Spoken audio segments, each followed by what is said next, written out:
right. Hello, everybody. Welcome. James and Kevin joining us here on Discord. And also our buddy Sniffer. All right, very good. hmm Sniffer. All right. Sniffer's gonna sit right here. All right. Um, hello. For the record, let me state that today is September the 4th, 2025. Today is Thursday. And just fun fact, since we just did Russian now, четыре is 4 and четверг is Thursday. So like it's a fourth day and it's четверг. Just anyway, fun fact. But let's come back. We are here at this hour at noon, joining together to continue reading in Chronicles. We stopped at what verse, James? What chapter and what verse we stopped yesterday? 11, chapter 11. Wait, let me get my paper. Yep, get your paper, Kevin. But we're technically one verse away. We were one verse away. Okay. We will look at it. So just say chapter 11, verse You 9. take it Chapter 11, downstairs with you? I don't have it here. I'm not sure. It should be there. I got a new paper. We'll get a new paper for now. We will. Alright, Add there we it. go. My mic's fixed. Okay. Alright. Everybody's got a paper. Yep. James has his Bible open. I see chapter 11. And we're looking at verse 9. Quick recap. So Second Chronicles chapter 10. Yesterday we read about Saul. Those were armies of Israel living in this location.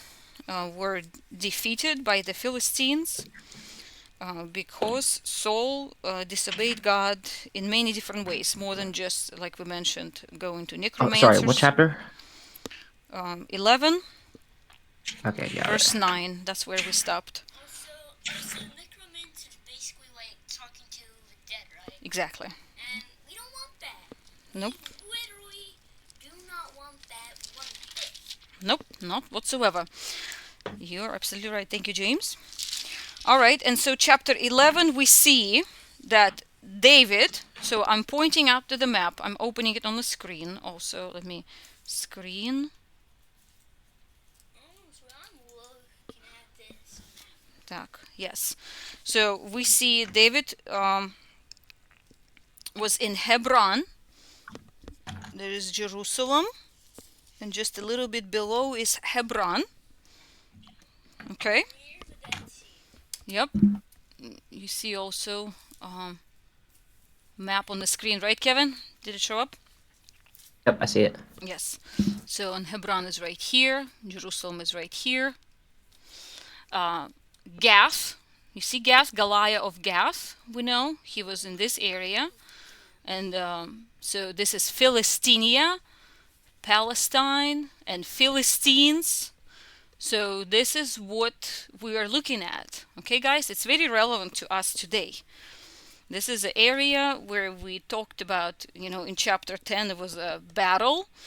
Saul disobeyed God, but, to fall into the hands of the Philistines, he did not want to, because he knew he'd rather die into the Philistines. Yes, and that's one of the things David, he was fearless warrior. He was very brave.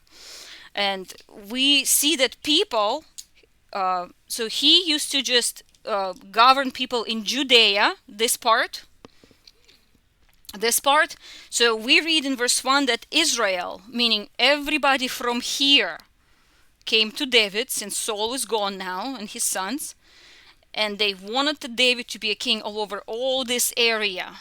Wow, so he technically conquered this. Yes, and people saw exactly that God is giving David this kingdom. Okay? And so they came to him. You are my bone, you are my flesh, rule over us. and they took Jerusalem. Right? Jebus. We can read more in the book of Samuel, how all those things developed there. But for now, so we are looking at David. He's a strong warrior. I want to open this Bible verse real quick. Uh, we can imagine being in the battle, being in the war, being in the combat, military, right? This is something serious. Something very, I can't even honestly imagine to the fullest degree, and I am not a man, but we can imagine. So David prayed, for example, Psalm 144:1 on my YouTube channel. There a little short about it with exercises you can follow, helps your morning routine. But a Psalm of David, he goes to say, "Blessed be the Lord my strength, which teaches my hands to war." He is telling, he's acknowledging God that he is teaching him how to war, how to do combat. You as boys, whether it's a physical battle or mental battle or spiritual battle, what we like to call, right? He teaches you how to do it as you go. Yeah. Just to tell you, I also did digital ones. Plus he has helped me find my method when I was trying to Exactly. to defeat a very hard boss. Exactly. That can give me a awesome skin. Yes, exactly. Already. You see, God is Yep, he made me find my method, and then I soon enough beat it. exactly. Can I tell you my method? Not right now, okay?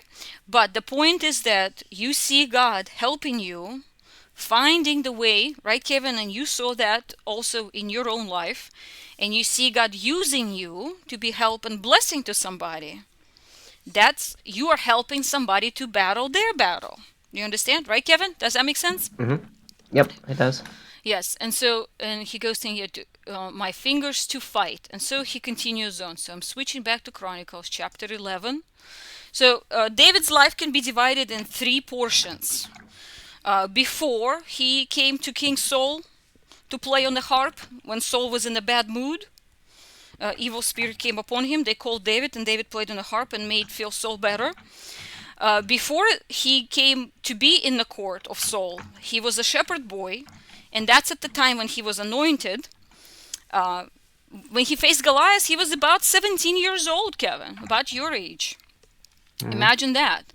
About 17 years old, and then so first part of his life is when he was with his father in his father's house as a shepherd boy, then in Saul's kingdom, and this third part of his life is when he reigns in Jerusalem.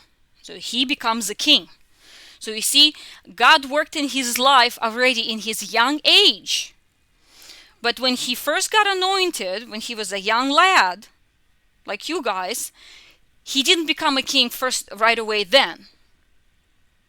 So years later, now we read about it in his life, God worked and brought this into being. Said all people came to him. All right, and they took Jerusalem. And let's continue. So with the word of wisdom from our Father, in Jesus' name, we read. 1 Chronicles chapter 11 verse 9.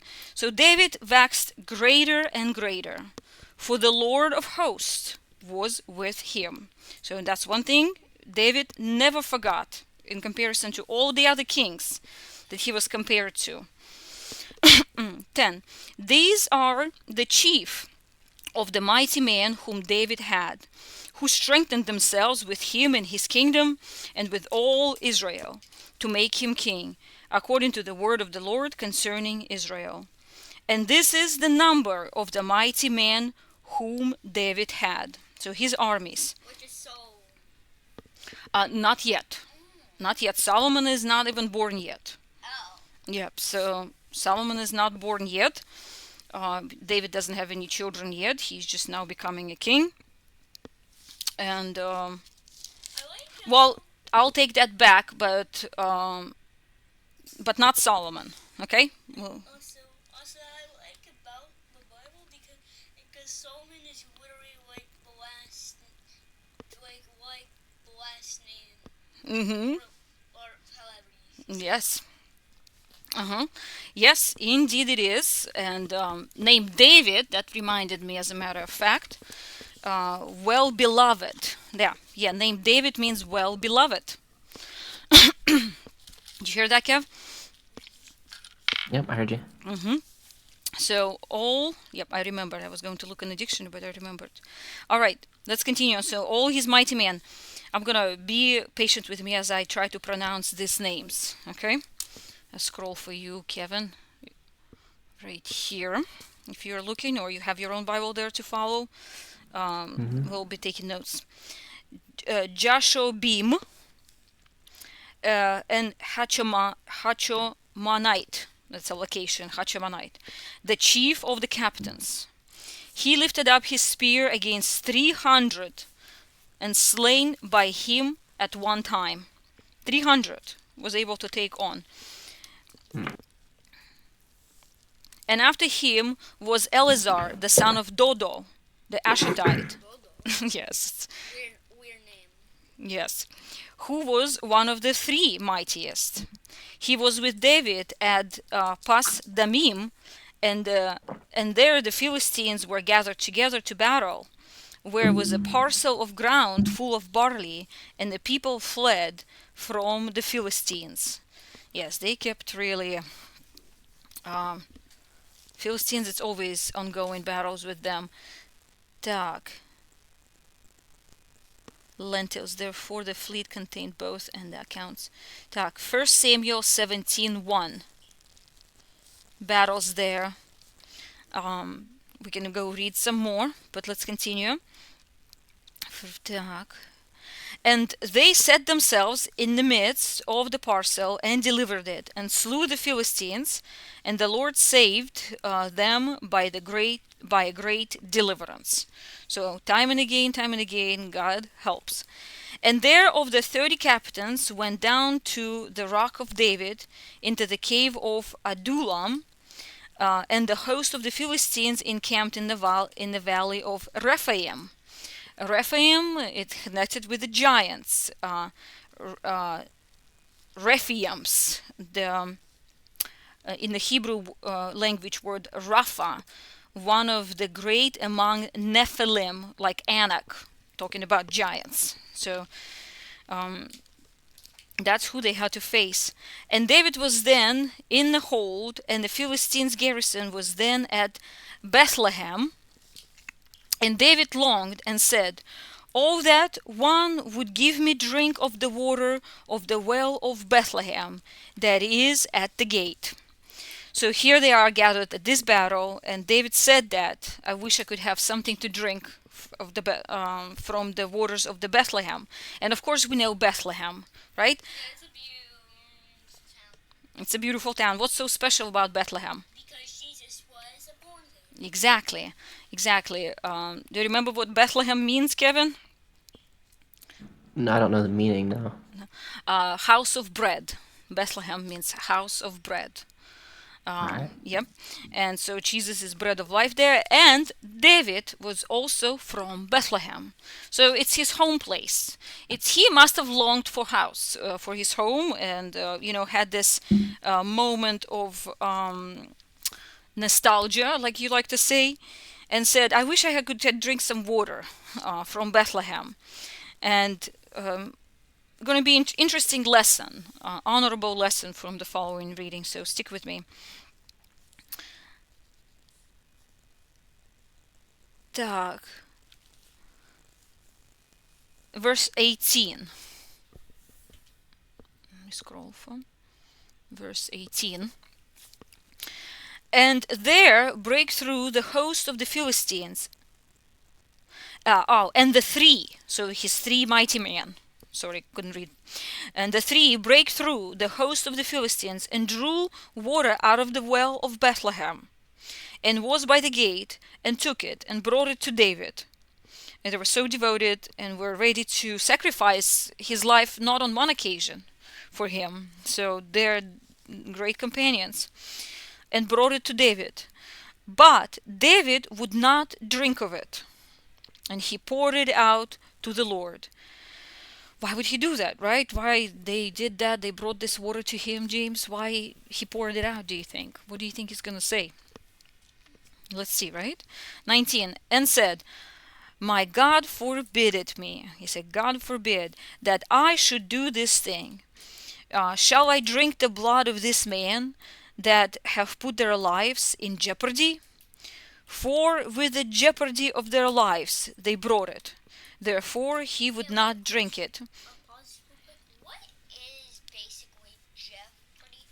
Um, Jeopardy. Kevin, how would you explain Jeopardy? I have explanation. I want to just give Kevin. Jeopardy, like putting them in harm or like in danger. Yes, putting in harm and danger, like double time, overly. I mean, he's saying this man put their life at risk to bring him water to get to the Bethlehem and through the Philistines and break through them.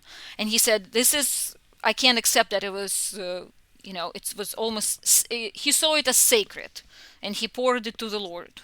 He would not drink it. Honorable way to look at things, isn't it, Kevin? Don't you think? Yeah, Do you I agree. understand? Yes. I understand. Yes. Later on, not to bring up David's faults, but God was very proud of him. But there was one thing David really did a bad thing, and his friend was the one who was telling him. David was trying to get him to go home to visit with his wife and have comfort and joy and from the battlefield. And his comrade said, "How will I go home to my wife when my comrades are in tents on the battlefield?" So military men, they have this great sense of respect to each other, and they will not, if not everybody can have it, I'm not going to take it also. That way of looking at it. Does that make sense, Kevin? Yeah, it makes sense. Okay. So, and that's what happened. He would not drink this water. In some cases. Yeah. Of course, all things considered. Так, and Abishai, the brother of Joab. So Joab is in good relationship with David right now. At the end, they will be against each other because Joab will betray him. So we can see, guys, that relationship with man often are difficult and not perfect. But bringing God in the equation of your life helps to sort out, because you will meet on your life people who are, it's challenging to deal with them. Okay? And of course, and David is a leader of such a great number of people. Yes, James. What about the time?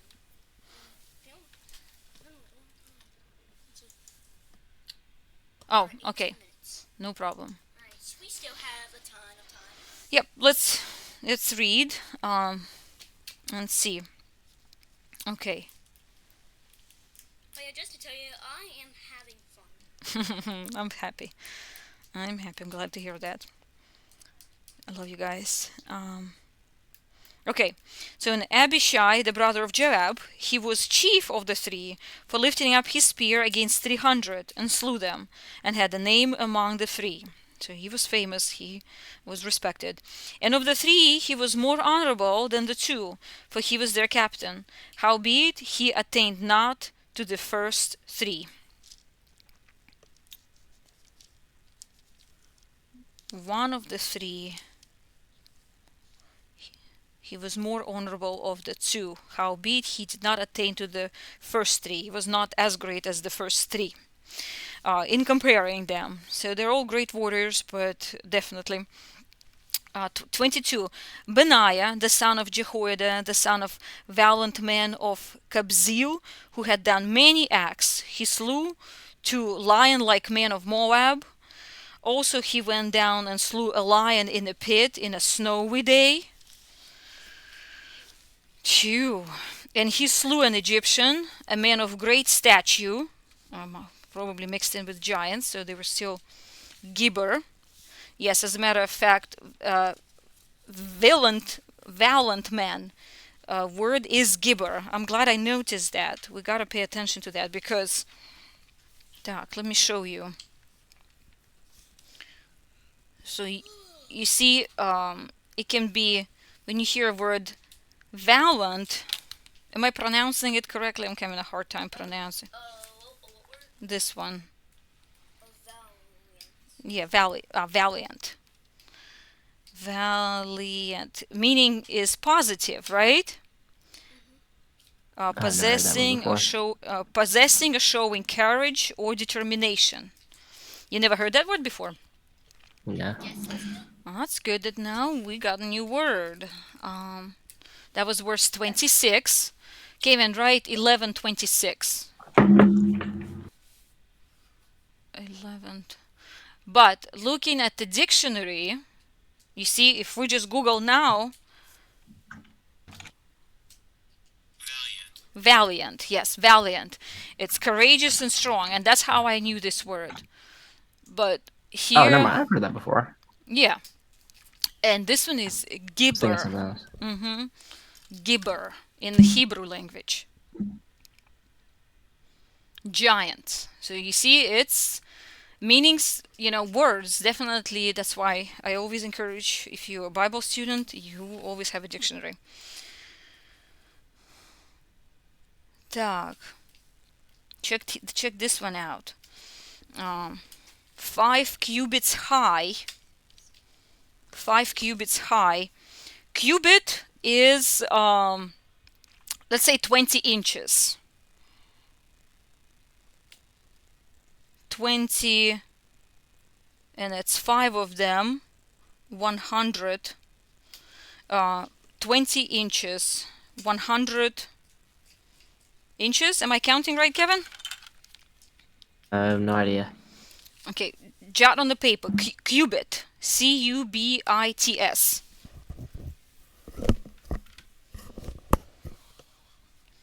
Yeah, cubits. Cubits. 1 cubit is about, like, approximately, that symbol, not equals, but approximately 20 Never heard inches. of cubits. Okay. Yes, it's just the biblical language, and what it is, it's about 18 inches. So I Alright. just say 20 for the sake of counting, okay? And Alright. so the height of this man. So if 1 cubit is 18 inches, right? He was 5 cubits. So if we said 20. So 20 times, hold on, 20 times, 18? yes, 18. You want to leave 18? That's fine. That's, I think, like 36. 360? 360. I think. 5. It's 18 times 20, right? Hold up. Так, 5 Yeah, cubits. 360. 360. Так. 360. Hold on, are we counting right? So 1 cubit is 20 inches, right? Yeah. 5 cubits would be 5 times 20. That's what I'm saying, right? Is that what we were counting? 5. Oh, I thought That's 18. Oh, I had it all backwards. So that's 100. 100. Yeah, 5 Yes. times 20. Yes. So Okay. let's stick with 20. So 100 inches. Is that what it turns out to be? Yeah. And 100. 5 cubits, 20 inches per cubit. And how many 100 feet is inches. that? 100 Man. divide by 12, right? I believe so. By 12, yeah. So what is it? That 8 feet? 100. 8, yeah, 8.3. 8 feet. 8 feet tall. Yes.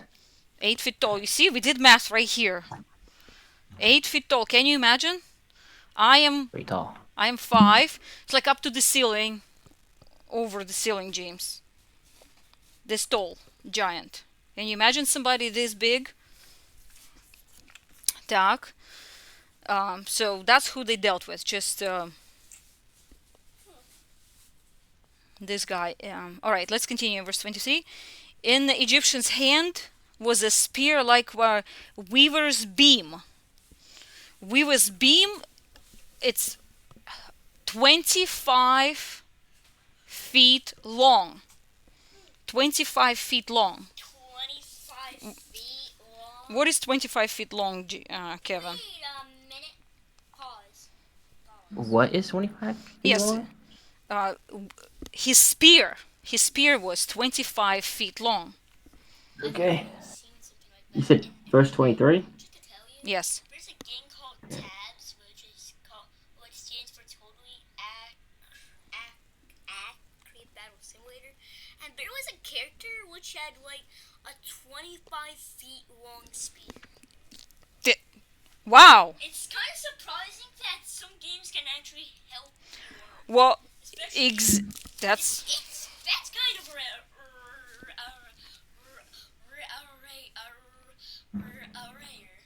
yeah, and it's incredible.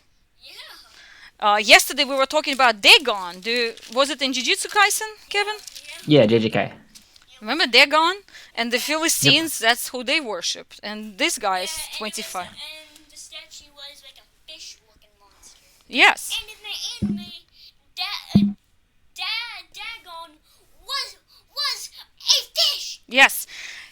It's amazing how all the cartoons and everything is biblical. It's crazy. Isn't that fun? Yes. Так. And so what happened? And he went down to him with a staff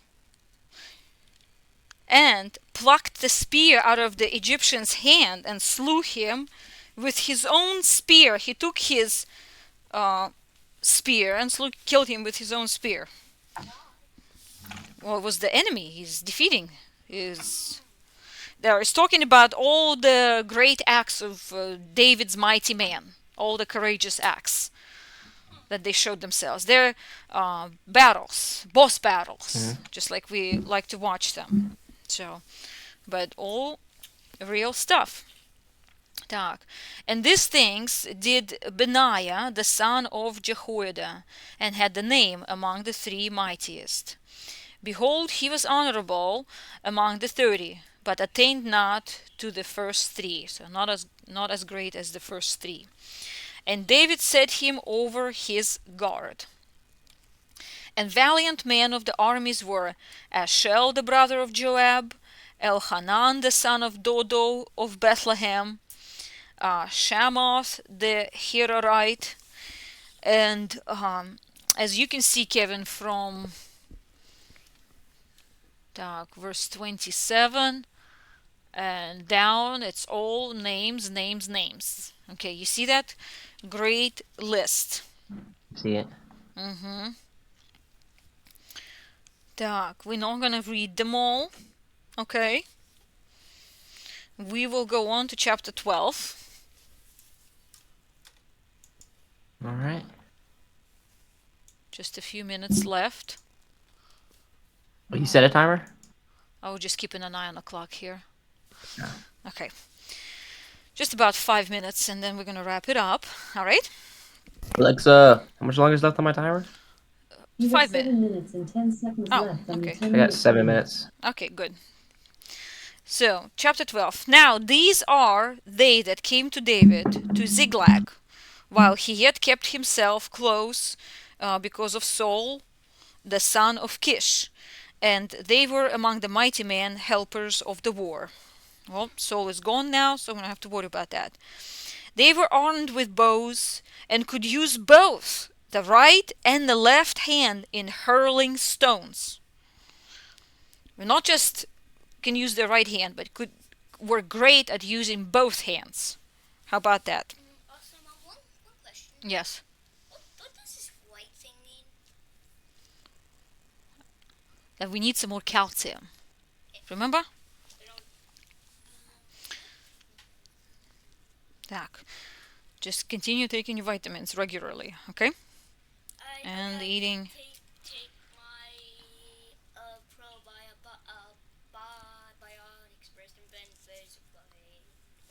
That's good. That's good. All right. So, that's good. Isn't it remarkable, guys? They could use both the right and the left hand in hurling stones and shooting arrows. Archers using both hands and hitting on target. Isn't that cool? That's pretty crazy. That's pretty Yeah. crazy. Tak, arrows out of a bow, even of Saul's brethren of Benjamin. And so Benjamites were generally very much famous for being good shooters. The chief was Ahaziah, then Joash, the son of Shema, the Gibeathite, and Jeziel, and some more names. You see, guys, we will finish this book quickly because you can say I read chapter 11 and chapter 12. Huh? Так. Okay, I'll pick up Yeah. from verse 8. Так, and the Gadites, and so David was of the tribe of Judah. Remember Jacob's kids? Judah, Simeon. Remember when they sold Joseph into Egyptians? Remember that story? So all those brothers and now their families. They multiplied and it's just not one brother but became a whole clan. Okay? So that you can get an idea of who these people are. So it doesn't you won't might remember everything right away, but don't worry. Little by little it will settle down in your mind, okay? Don't worry if you don't remember all those names and they sound crazy to you. Так. All right, and the Gadites were separated themselves into David, into the hold of the wilderness, men of might and men of war, fit for battle, that could handle shield and buckler, whose faces were like faces of lions. I mean, they were just, they were as swift as the roes upon the mountains. They were just strong. I mean, and everybody were gathered. Imagine, Kevin, putting yourself for just a moment in David's shoes and you can see all the people coming. He didn't call them. Who made them come? God. Yep, it was in their heart and they saw it. So, Ezra the first, Obadiah the second, Elab the third, and so on and so on, and the names. And these were the sons of Gad, captains of the host. One of the least was over 100, and the greatest was over 1,000. Rulers of 100 and thousands. Okay? These are they that went over Jordan in the first month, and it had overflown all the when it had overflown all the banks, and they put to flight all of them of the valleys, both towards the east and towards the west. So this is all the area here. Look at River Jordan. Так, Where's River Jordan? right here. Jordan River. Yep. So this is they would east side of Jordan or right west side of Jordan. They would cross that, and that's the river where Jesus was baptized and John the Baptist was baptizing all the people. So all this is and Jordan means descender, the descender. Okay, it's definitely a place of interest. Так, okay. 16. And there came of the children of Benjamin and Judah to the hold unto David. So everybody, all the tribes, the whole house. So you see, now David was a ruler only of Judea, right? This side, what's called 10 northern tribes, because they're to the north, right, James? Look, north here, right? They had their own capital, Samaria. Yeah. But I think I'm getting ahead of myself a little bit. But okay, let me come back here. 17. And David went out to meet them, and answered and said unto them. So everybody came, and now David's going to say something to them. Let's listen to what David's going to say. If you become peaceably unto me to help me, my heart shall be knit unto you. Word knit is like Knit. knit together. Means we will be binded like this. We're going to be strong. If you come in peace, I'll be strong with you. But if you become to betray me to my enemies, seeing that there is no wrong in my hands, the God of our fathers look thereon and rebuke it. And that's a great example of praying. If you come in peace, hey, great, we're gonna get along. But if you have some evil plot, you better fear God. Так. Then the Spirit came upon Amasiah, who was chief of the captains, and he said, so he's responding, those all that came from here to David, everybody's joining. See what he's going to say. Is he coming in peace? Yes, they're saying, thine we are. Say, we are yours. We're yours, David. On thy side, thou son of Jesse. Peace, peace be unto thee, and peace be to thy helpers. For thy God helpeth thee. Then David received them and made captains over the band. Alexa, stop. She's going off. 7 minutes. Okay, good place to stop. 18, verse 18. All right, James, go ahead and write today's date. Kevin, you already made a little note. Make sure it has a date. Here, you can use this one. Today, 0904. So it's like right underneath. And you're going to continue writing down, okay?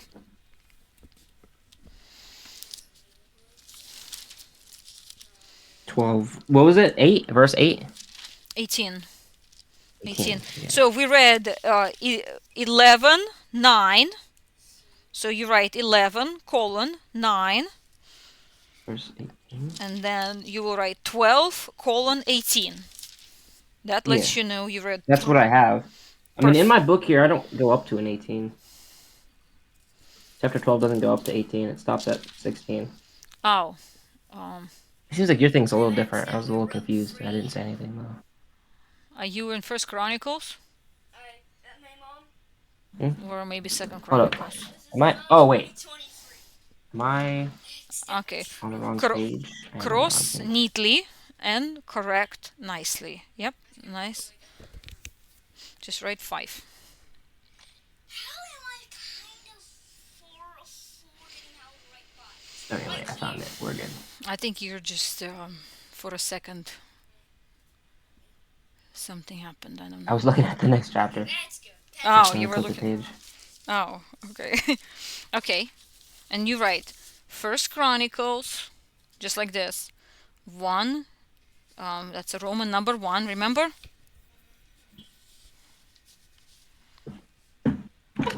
All right, Kevin. Thank you. Write the name and everything. Так, didn't we... Так, what word did you write, Kevin? I had you write something down. I wrote the verse, but not the word. Which verse? It was 11:26. 11:26. Ah. Wait, no, that was the valiant word. You That. got that already. Yes. It was That's all. in verse 23. The cubit. You wrote cubit, right? Oh yeah, I got that down. Yeah. Yeah. Did you write down that it is 18 inches? So. Write the exact same numbers? No. What did we read today? That's what you write down. Remember, Kevin, we write 1 cubit about 18 inches. Yeah, I got it. And so we figured that this giant was 8 feet because he was Pretty 5 tall. cubits high. Yeah. In feet, that would be 8 feet. So, some measuring units, all biblical measuring units, and that's what they're. So, cubit was basically, a fun fact, guys, a measure of a king's arm from elbow to his fingers of tip of his fingers. And so every time a king came, new king, his measurement of his from elbow to his fingers would be a cubit. So that was a cubit. That was a measure of a king's from elbow to the tip of the fingers. Interesting. Yep. Так, we read today. We started. So you always would write the one that you the one that was last, which was 11:9. So you write 11:9 because that's where we picked up, right? Mm-hmm. Yeah. 11 and the 9 here, right? Colon 9, because that's where we started again. Then you put dash. Oh, and we ended where? Chapter 12. So you write 12 colon, and the last verse that we read was 18. So this is how you write down verses. That's the format. Okay? You will remember it little by little. Sometimes you see it looks different here because we read the whole chapter. Yeah. Anyways, I'll put that back on. Okay. All right, guys. Thank you. Let's go ahead and disconnect, and Mm-hmm. we'll touch base later. Okay? Yep. Love. Так, let me come back to my screen. My OBS. Так. All right.